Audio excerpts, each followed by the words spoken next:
오직 하나님의 말씀만이 영적인 지도요, 우리의 삶의 모든 것이 되는 주님의 축복의 말씀인 것입니다.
로마서 9장 1절 이하의 말씀 가지고 약속의 자녀 같은 제목으로 말씀 은혜를 나누기 원합니다. 9장에 가면 사도 바울이 8장에서 위대한 우리 믿는 사람의 승리의 대선을 하고 난 다음에 바울의 고뇌가 나옵니다. 바울의 고뇌. 1절로 3절까지 보겠습니다. 내가 그리스도 안에서 참말을 하고 거짓말을 아니하노라.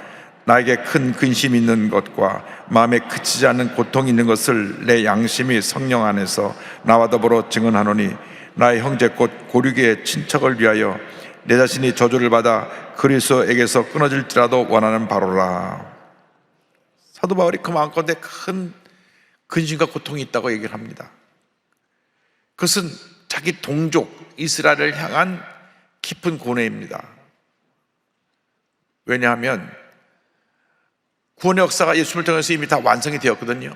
예수를 믿기만 하면 구원을 받게 되었는데 이스라엘 백성들이 정작 그들이 기다리던 메시아 예수님이 오셨음에도 불구하고 예수님을 십자가에 못 박았기 때문에 자기 동족이 구원과 멀어진 된 것을 놓고 너무나 안타까워했습니다. 얼마나 이 사도 바울은 자기 동족을 사랑했는지, 내가 차라리 저주를 받아 끊어진다고 할지라도 내 동족들을 구원하고 싶다 하는 그런 정도로 안타까운 마음을 전했습니다. 오늘날 우리의 모습을 바꿔서 말한다면, 내가 결혼해서 시집 와봤더니 9 형제가 있는 집안인데 예수 믿는 집안은 우리밖에 없고 8 형제들이 다 예수를 안 믿는 집안에 왔는데 자나깨나 안자나서나 온 가족 구원해서 기도하는데 예수를 믿지 않는 거예요. 너무나 안타까운 마음으로 날마다 근심이 끊어지지 않아서, 주여, 나를 이 가정에 시집을 보낸 것은 전 가족을 다 구원시키라고 보낸 것인데 아직도 돌아오지 않고 있습니다. 주여 역사하여 주옵소서. 안타까운 마음을 가진 것과 다름이 없습니다. 혹시 그런 분이 여기 계시다면 올해 가기 전에 다 전도하시기 바랍니다. 하나님의 때 그들을 주님께로 이끌어 주실 줄로 믿습니다. 근데 이제 이스라엘 백성들의 문제는 뭐냐면, 이스라엘 백성이 가진 그 선민의 특권을 가지고 자기들이 늘 영적으로 교만한 데 문제가 있었습니다. 4절을 다 같이 보겠습니다. 그들은 이스라엘 사람이라 그들에게는 양자됨과 영광과 언약들과 율법을 세우신 것과 예배와 약속들이 있고. 이스라엘 백성이 가진 특권이 뭐냐? 첫째로는 이스라엘 특권을 가진 것이 하나님의 양자됨, 하나님의 양자라 그러니까 옛날에 양자라는 이름 가진 분들 많이 있었죠. 김양자, 박양자, 구양자, 백양자 있었는데 그런 양자가 아니고 입양된 자라. 입양된 자예요. 영어로 어댑션, 입양했다 그러지 않습니까? 그러니까 입양된 자, 입양됐다는 걸 말합니다. 하나님으로부터 입양됐어요. 왜? 우리는 죄 가운데 있다가 하나님이 우리를 구원해 주셨기 때문에 입양된 겁니다. 그렇죠? 입양된 자들이에요. 우리 영적으로 다 입양된 자들입니다. 그 다음에 하나님께서 그들에게 임한 영광, 하나님의 영광이 그들에게 임했습니다. 그래서 모세가 출애굽해서 가나안 땅을 향해 40년 동안 갈 때 하나님의 영광이 그 성막에 늘 머물러 있었고, 가나안에 들어와서 정착한 이후에도 예루살렘 성전 위에 그 하나님의 영광이 늘 머물러 있었습니다. 하나님의 영광. 그리고 그들이 늘 자랑하겠던 그들에게 주신 언약과 율법, 우리가 하나님께로부터 십계명을 받았다, 우리는 위대한 민족이다. 그래서 민족이 우월감으로 자기들 아닌 민족들은 다 이렇게 열등한 민족으로 보았습니다. 미국이 가장 큰 아픔을 갖고 있는 것은 흑백 차별입니다. 백인들이 컬러가 다르다고 흑인들을 무시한 것입니다. 지금도 백인 우월주의를 가진 사람들이 있습니다. 그러니까 태어나보니 색깔이 조금 다른 건데 그것을 가지고 우월감을 가지고 산다는 것은 참으로 부끄러운 일입니다. 근데 이스라엘 백성들이 그랬어요. 이스라엘 백성 아닌 사람들은 다 짐승처럼 여겼다. 사람 취급을 안 했다. 자기 동족, 이 북왕국이 혼혈 민족에 많이 생겨서 그 북왕국 이스라엘 사마리아인들을 아예 상종을 하지 않았습니다. 말도 안 걸었습니다. 같은 민족인데도 혼혈인이 많다고 상종을 안 했어요. 그렇게 영적으로 교만했던 사람들입니다. 그리고 성전에서의 예배의 특권, 우리가 하나님을 찬양하는 유일한 민족이다. 나와서 우리에게 메시아 약속을 주셨다. 메시아 약속. 그런데 지금도 이스라엘 백성들은 메시아를 기다려요. 이스라엘 국기를 보면 가운데 별이 하나 딱 있는데 그 별이 다윗의 별입니다. 다윗의 별. 뭐냐면 앞으로 메시아가 오신다. 그래서 이스라엘 백성은 지금도 메시아를 기다리는 백성입니다. 이미 오셨는데도 그들이 아직 메시아를 기다리고 있습니다. 그것이 이스라엘 백성들의 문제인데, 자 5절을 이어서 보겠습니다. 조상들도 그들의 것이요 육신으로 하면 그리스도가 그들에게서 나셨으니 그런 만물 위에 계셔서 세세의 찬양을 받으실 하나님이시니라. 아멘. 그들이 결국 그 육신으로 볼 때 조상들, 그들의 조상들도 아브라함, 이삭, 야곱이 다 그 하나님의 위대한 종들인데 그들의 후손이고 육신의 혈통으로는 메시아가 그들의 혈통에서 나시기 때문에 그들은 교만할 수밖에 없었습니다. 우리는 보통 사람이 아니다. 우리 요즘 말로 그냥 뼈대가 있는 집안이다. 우리 보통 사람이 아니야. 다석에 뼈대는 있습니다. 그런데 족보 따진 사람이 있어요. 전주희 씨 누구 몇 대 후손입니까? 이렇게 물어보는 사람이 있어요. 우리는 하나님의 복받은 자녀들이지 그런 인간적인 혈통의 자랑을 하는 것이 아닙니다. 그러나 지금도 이스라엘 사람들은 굉장히 그것에서 아주 자부심을 갖고 있어요. 우리는 보통 사람이 하나님이 택한 하나님의 사람들이다. 그런데 그러면 이 언약이 유효하냐 유효하지 않냐, 언약 유효성에 대해서 바울이 말합니다. 6절입니다. 그러나 하나님의 말씀이 폐하여진 것 같지 않도다. 이스라엘에서 난 그들이 다 이스라엘이 아니요. 이스라엘 백성들이 불신앙으로 예수님 십자가를 못 박았다고 해서 언약이 무효화가 된 것은 아니다. 그렇지만 이스라엘 혈통 모두가 다 하나님의 언약의 대상이 된 것은 아니라고 설명합니다. 그래서 아브라함 자녀 중에 이삭에게서 난 자가 참 이스라엘로 인정된다고 하는 말씀이 7절에 나옵니다. 7절 다 같이 보겠습니다. 또한 아브라함의 씨가 다 그의 자녀가 아니라 오직 이삭으로부터 난 자라야 내 씨라 불리리라 하였으니, 아브라함의 씨라고 다 진정한 자녀가 아니고 오직 이삭으로 태어난 자녀만 아브라함의 씨로 인정을 받게 된다.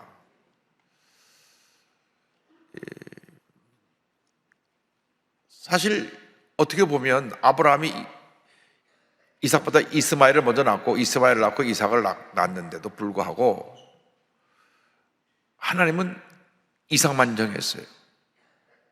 아니, 아브라함이 다 난 아들인데 왜 이삭을 인정하고 이삭만 인정하지 않습니까? 그것은 우리의 질문할 내용이 아닙니다.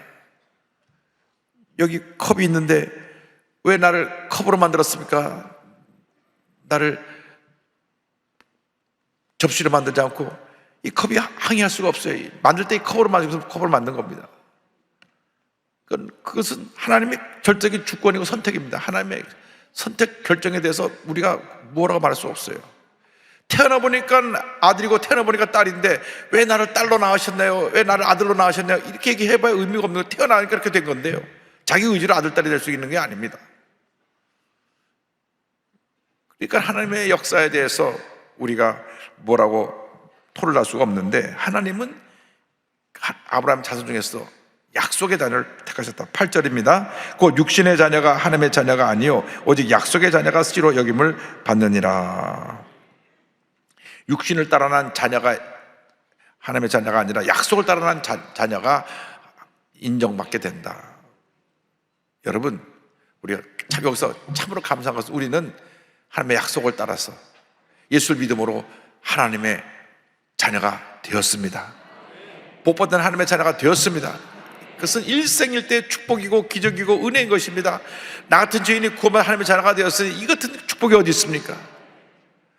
제가 목, 금, 토 3일 동안 특별 새벽 기도를 통해서 위대한 하나님의 삶이라는 제목으로 말씀을 전하려고 하는데, 그 말씀 들어보면 여러분이 얼마나 위대한 사람이라는 것을 알게 될 것입니다. 여러분, 여러분의 생각이, 여러분의 삶이 바뀌어질 것입니다. 자기에 대한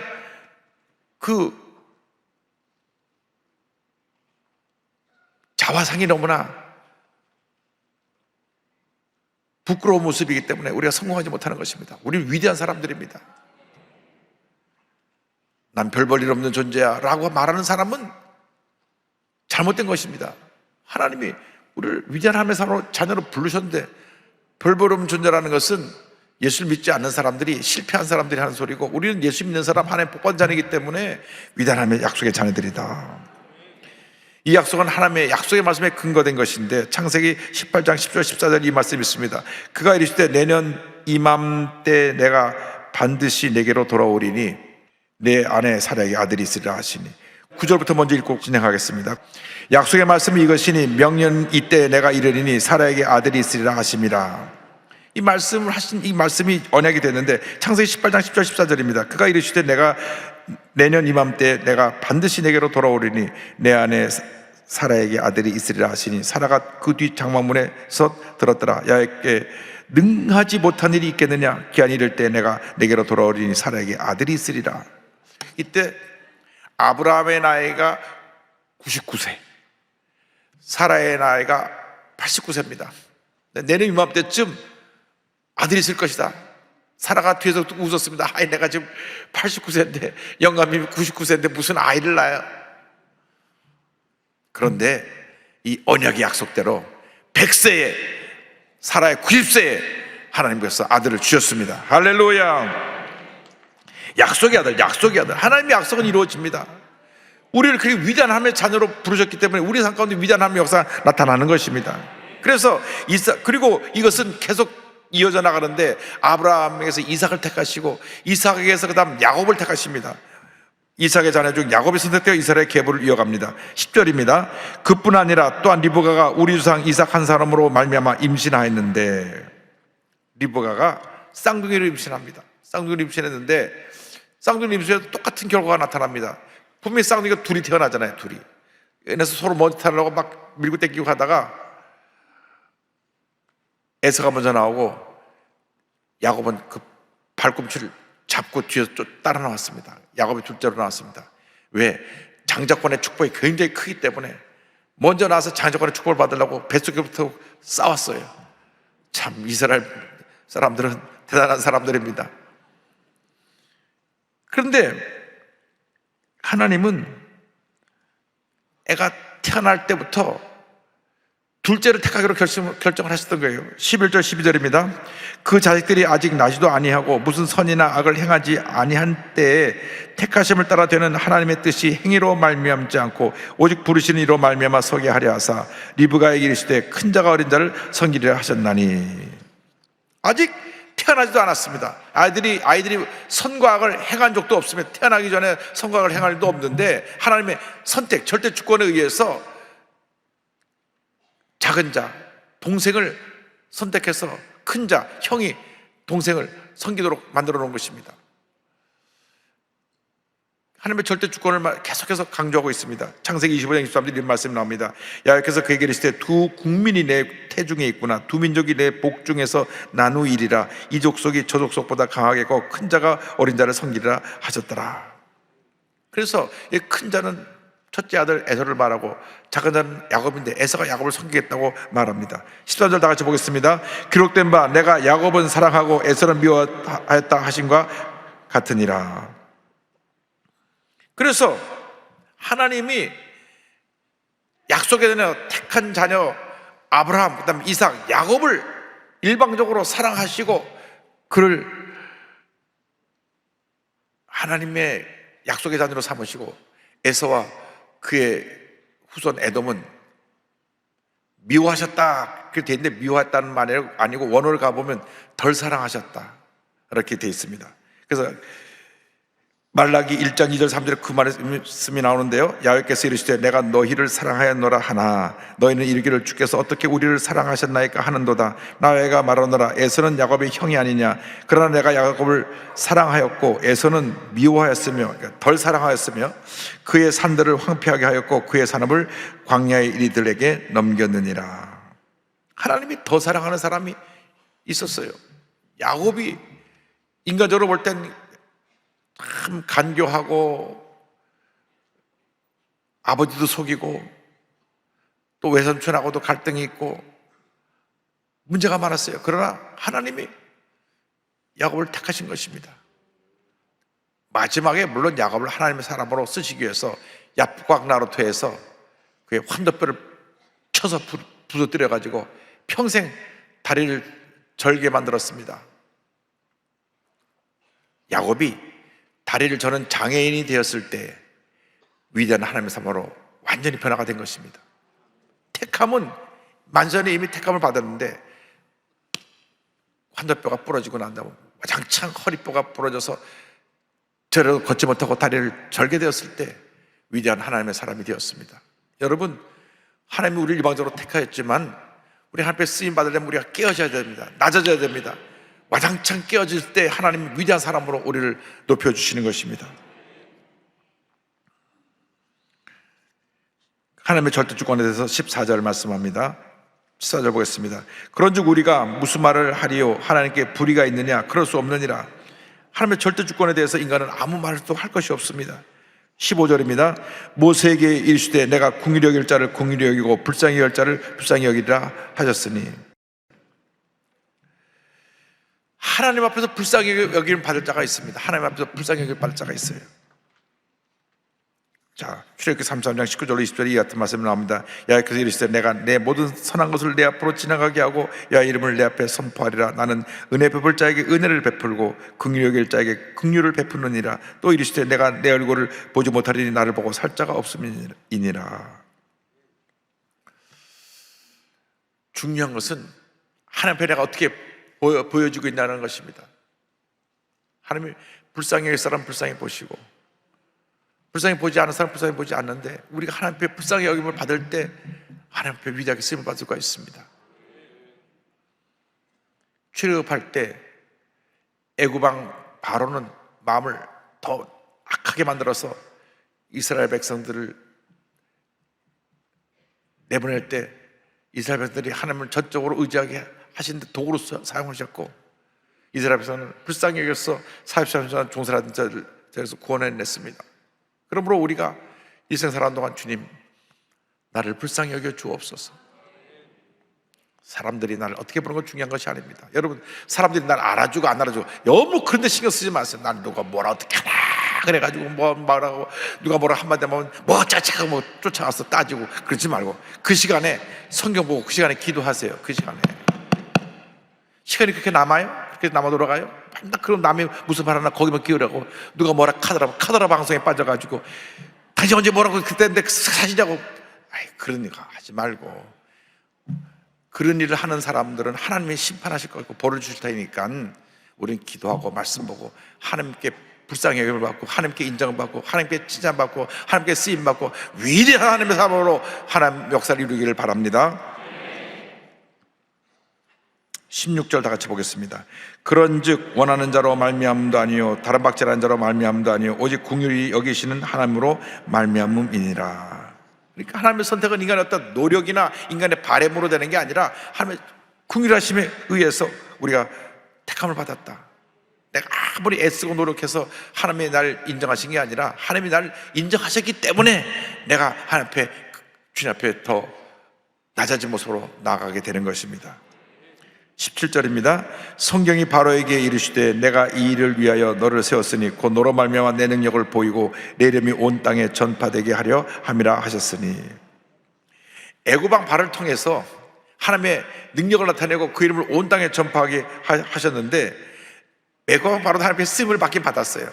그러나 애굽왕은 바로는 결국 그 마음이 완악하게 되고 결국은 이스라엘 백성들이 출애굽하는데 하나님의 위대하심을 나타내는 도구로만 쓰임받았지, 그의 마지막은 온 병력을, 군사력을 다 홍해에 장수지내고 그의 위대한 능력이 그냥 하루아침에 다 사라져버리는 그런 패배자의 모습으로 살게 되었던 것입니다. 출애굽기 9장 16절에 이 이야기가 인용된 말이 이렇게 나옵니다. 내가 너를 세웠으면 나의 능력을 내게 보이고 내 이름이 온 천하에 전파되게 하려 하였습니다. 그래서 18절이 결론입니다. 그런즉 하나님께서 하고자 하시는 자를 긍휼히 여기시고 하고자 하신 자를 완악하게 하시느니라. 하나님의 절대 주권입니다. 하나님께서 절대 주권에 따라 긍휼히 여기는 받을 사람은 긍휼히 받게 하시고, 또 그 뜻을 위해서 바로같이 완악하게 만든 사람 완악하게 만들어 사용하시기도 합니다. 우리가 바로 같은 그러한 위치에 있지 않는 것이 얼마나 큰 축복인지 모릅니다. 예수를 믿고 우리가 복받은 삶을 사는 것이 얼마나 큰 축복인데, 만약 내가 가룟 유다로 부름받으면 어떡합니까? 가룟 유다, 그 인생은 아직 몸매고 죽고 끝나는 거예요. 예수님을 3년 만이나 따라다녔잖아요. 가룟 유다가 머리가 얼마나 좋은지 금괴 재정을 맡겼잖아요. 그런데 나중에 몸에 달아 죽었어요. 그렇게 쓰임받으면 안 됩니다. 우리 하나님 앞에, 물론 가룟 유다가 예수님을 팔아넘겨갖고 예수님 붙잡게 하게 해서 십자가에 달렸는데 공은 세웠지만은 그게 공은 세운 것이 아니죠. 악한 일을 행하는데 앞장선 거죠. 결국 자기가 목매어서 배 터져 죽었잖아요. 성경에 보면 목매어 죽었다는 말하고 배 터져 죽었다는 말 두 가지가 있어요. 그래서 목을 매는데 배가 왜 터지냐? 누가 그걸 따지더라고요. 그러니까 목매었는데 줄이 풀어져서 떨어져가고 배 터져 죽었다. 이건 두 가지 내용이 다 있습니다. 목매어 죽든 배 터져 죽든 어쨌든 간에 하나님 앞에서 우리 인생이 그런 인생이 되면 안 됩니다. 한번 따라 하시기 바랍니다. 나는 복받은 하나님의 자녀입니다. 위대한 하나님의 자녀입니다. 우리 인생은 잘 될 수밖에 없습니다. 그렇게 믿고 믿음으로 한평생 승리의 삶을 사는 여러분 되시기를 주님의 이름으로 축원합니다. 기도하겠습니다. 사랑과 은혜와 자비가 원하시는 하나님 아버지, 오늘 로마서의 말씀을 통하여 우리는 약속의 자녀, 복받은 자녀, 위대한 자녀라는 것을 깨닫게 됨을 감사합니다. 혹여 우리 하나님께 긍휼히 여김을 받지 못하는 일이 없도록 늘 우리를 깨우쳐 주시고 우리를 낮춰주시고 하나님 앞에 엎드려 기도하여 주의 음성을 듣게 하시고 그리하여 우리 일생의 위대한 일생으로 쓰임받게 하여 주옵소서. 예수님의 이름으로 기도 올리옵나이다. 아멘.